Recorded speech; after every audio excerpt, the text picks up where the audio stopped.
देखिए गुलाम साहब, मुझे नहीं पता कि आप किसको खिदमत कहते हैं, लेकिन अगर आप मुझसे मेरी कमिटमेंट की बात करेंगे तो मुझे आपको बताने की ज़रूरत नहीं है, पूरे पाकिस्तान को ये बात पता है कि मुझे मेरी ज़िंदगी का एक हिस्सा तो इस पार्टी में लग गया।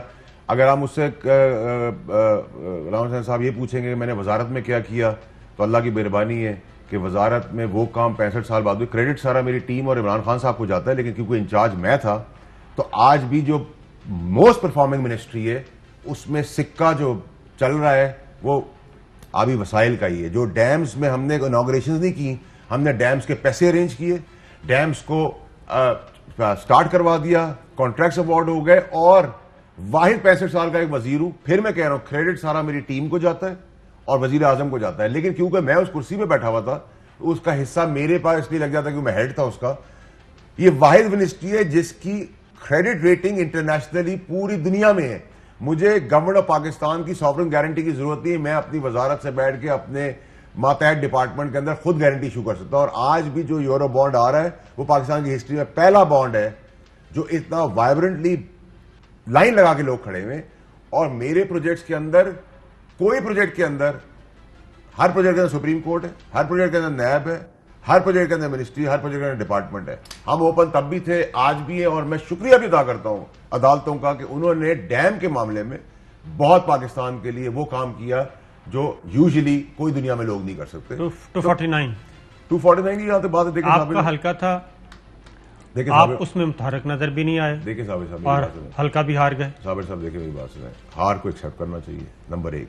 नंबर दो है कि जो 249 का रिजल्ट था वो मैं राइटिंग में वजीर आजम साहब को 45 डेज पहले दे चुका हूं, और जो मैंने लिखा था वो रिकॉर्ड का हिस्सा है, और उसका एक पैराग्राफ कुछ हिस्सा मैंने गवर्नर सिंध के भी हवाले कर दिया था कि रिकॉर्ड बना लो। तो रिस्पॉन्सिबल आप उसमें किसको कहा था आपने? देखिए गवर्नर सिंध को कहा था या अली जैदी को कहा था या आपने आपको कहा? देखिए साबिर साहब, मेरे लिए बड़ी नामुनासिब बात होगी अगर मैं अच्छे का क्रेडिट अपनी तरफ लेने की कोशिश करता हूं तो बुरे का क्रेडिट भी मुझे फेस करना चाहिए। लेकिन अगर 10 लाख की आबादी के अंदर 35 साल में जो मुझे फंड मिला वो फंड कौम की मर्जी से लगा। और मैं आखिरी बात करूंगा, मैं ये नहीं कहूंगा कि जी मुझे हराया गया, लेकिन मैं ये जरूर कहूंगा कि जो छठे नंबर की पार्टी थी वो पहले नंबर पे आ गई, और वो भी 12:30 बजे के बाद। तो सर ये नामुमकिन सी चीज। सर देखे ना, बात ये है 249 तो फिर आप फैसल वाडा साहब अपनी ये 249 की डिफीट जो है वो फैसल वाडा की वजह से हुई है।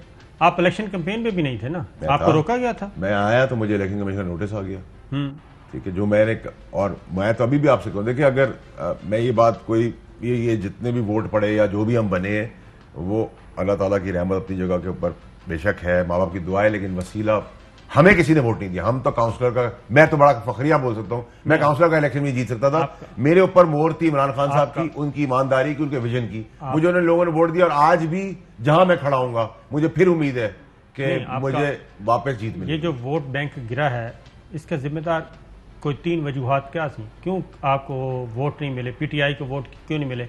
पार्टी के अंदर के इख्तलाफात थे, अली जैदी, गवर्नर सिंह, फैसल वाडा, या फिर मजमूई तौर पे कोई आपकी कारकर्दगी ऐसी नहीं थी पार्टी की? तो साबिर साहब वो पंजाब के भी आ रहे ने, देखिए वो सीट इनकी नहीं थी ना सर। साबिर साहब देखिए, ये सीट इनकी थी, पीटीआई की सीट थी। जय साहब, मैं आपको उसका जवाब सिर्फ एक ही लफ्ज में दे सकता हूँ, गुंडों का मुकाबला और बदमाशों का मुकाबला गुंडागर्दी और बदमाशी से ही हो सकता है, शराफत और दर्द से नहीं हो सकता। ये मैं वजीर आजम साहब को भी कह चुका हूँ, आपके तवज्जुह से भी कह रहा हूँ, मैं इसी के ऊपर इसको समझता हूँ और इसी को मानता हूँ।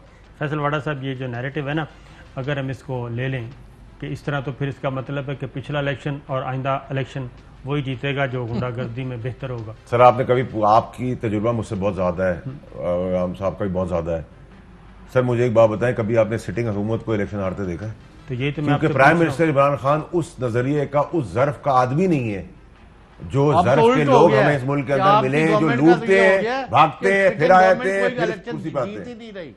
तो यही तो सबसे बड़ा अलमिया है पीटीआई के लिए कि ज़िमनी इलेक्शन पीटीआई जीत ही नहीं रही, ना अपनी सीटें ना किसी और। क्योंकि सर जिस तरीके से इलेक्शन हो रहे हैं उस तरीके से इलेक्शन, ये तो परवरदिगार का करम था कि ये इलेक्शन, आपको पता है ना अगला इलेक्शन भी इन्हीं चीफ इलेक्शन कमिश्नर ने करवाना है। देखिए सर, मैं इलेक्शन कमिश्नर को तो से मोस्ट, मेरे साथ उससे ज़्यादा इंपॉर्टेंट जो ग्राउंड पे ठप्पे लगाए जाते हैं, बैग उठाए जाते हैं। अभी आप मुझे बताएं 249 के इलेक्शन कमीशन के अंदर बैग गए हैं, सीलें टूटी हुई, 6 दिन पुलिस के पास वो बैग्स थे। तो सिंध पुलिस के पास अगर कोई बैग था और उसकी सील टूटी हुई तो क्या उसमें मुझे कोई रॉकेट साइंस है बताने की उसमें क्या हुआ है?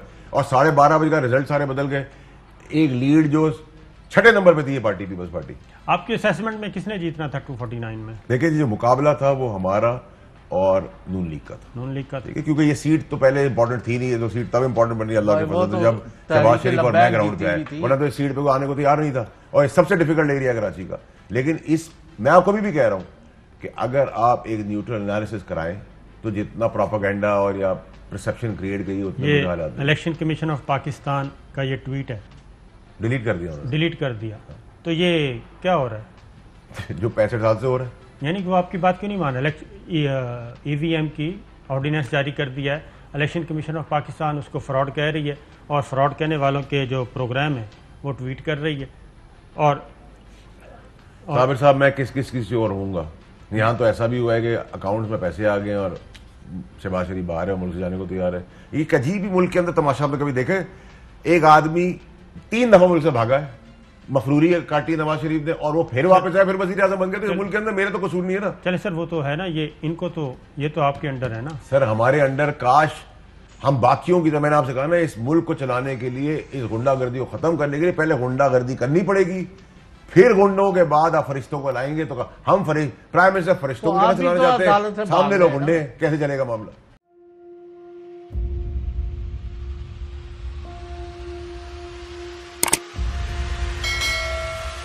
अस्सलाम वालेकुम नाज़रीन, आप देख रहे हैं प्रोग्राम काशिफ अब्बासी के साथ। आज वेलकम बैक नाज़रीन। सवाल के साथ मैं हूं